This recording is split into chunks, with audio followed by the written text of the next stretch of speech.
Hey there people, how you doing? So as most of my subscribers would know right now, I've made 2 video game reviews and I've really liked making them. So that's going to start turning into a regular thing. I'm going to try making video game reviews along with my movie reviews as much as possible. But I feel that it's fair to you people that if I'm making video game reviews, you ought to know what my top 10 video games are so that you can kind of understand where I'm coming from and what I think of when I think of a good game. So without further ado, let me just put in the launch sequence. This is my top 10 video games. You would not believe how long that cover art took to make. Number 10. Pump It Up. Okay, I know what a few of you might be thinking. Hey, Mr. Crunch, that's an arcade game and it's a dance game. What gives? The fact is that games like DDR and Pump It Up have been a part of my life for nearly 10 years now. And when you play any game for that long, it sticks to you. Whenever I'm in a bad mood, I play this game at the bowling alley, and it's one of the only ways I exercise anymore.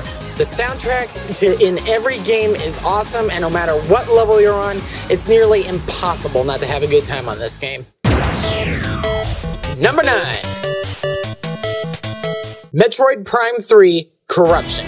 After already playing the first 2 Metroid Prime games, I had learned a very important fact about the storyline in the game.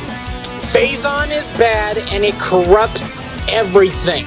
So imagine my reaction after finding out that in Metroid Prime 3, the Federation has started using Phazon suits for its soldiers. That plot twist was enough to keep my interest.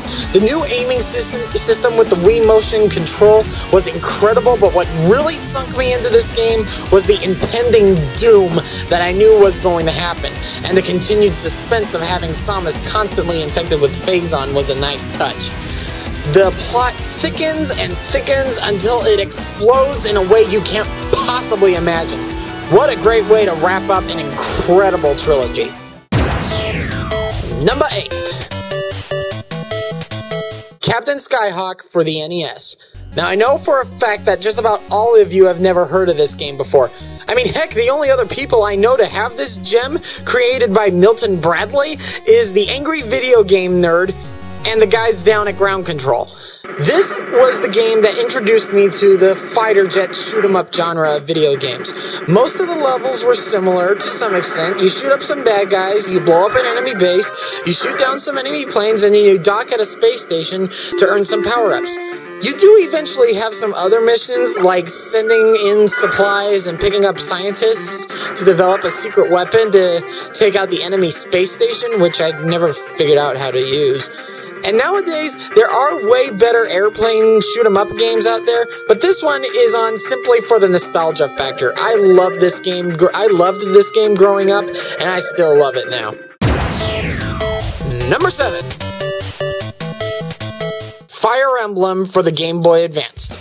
The original reason I got this game was because I was a big fan of Super Smash Bros. Melee, and when I heard that there was going to be a game released from Marth and Roy's world, I was immediately hooked.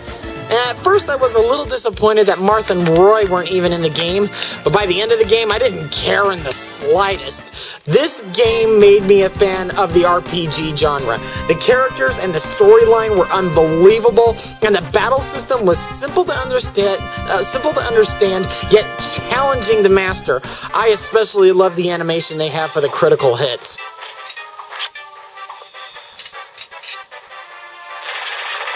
Oh, so satisfying. The story in the game is definitely one of the best stories that I've ever heard in a single game. And even though it's over 7 years old now, it's still one of the best RPGs I've ever played. Number 6. Castlevania Order of Ecclesia.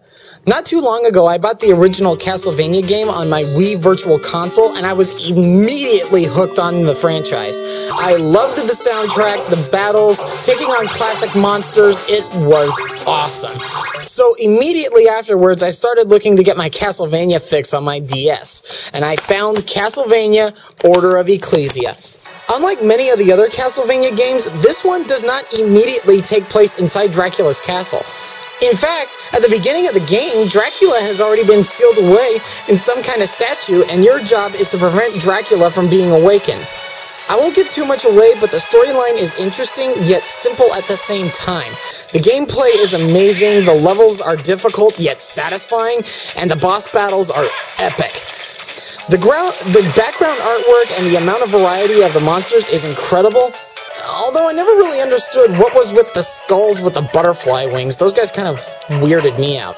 Shanoa is a perfect character to play in the game. She's dark and secretive and pretty much void of all emotions. Absolutely perfect for a Castlevania game. This game is epic.